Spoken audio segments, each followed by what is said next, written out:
In Touch with Dr. Charles Stanley, sharing the gospel worldwide.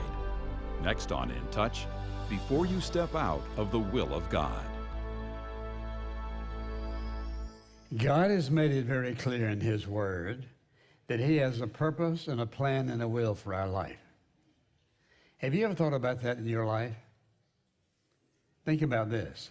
He not only has a plan and a purpose and a will for our life, but He sent the Holy Spirit to live within us in order to make that plan crystal clear. Not only to make the plan clear, but also to enable us, whatever we face in life, to live out that plan. You and I cannot look at someone else and say, this is God's plan for your life. God makes His plan known to us individually. Sometimes it's clearer than at other times. And because He's made a will and a purpose and a plan for our life, He has chosen the best for your life. Whoever you are, wherever you are, God's choice is the best. Now, whether you choose to follow that best or not is another question.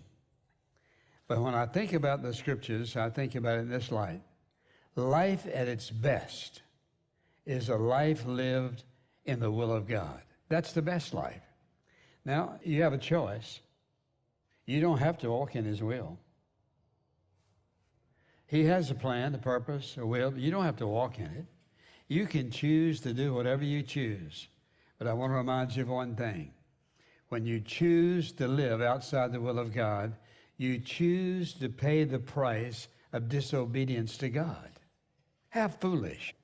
When the all-loving God has chosen the best for you, and you choose what is not the best, but what you think is the best, that'll bring you the most enjoyment or the most pleasure.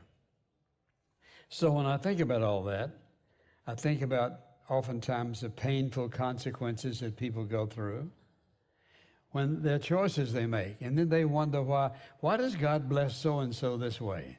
And why does He allow this to happen to my life? Well, we can't always explain that.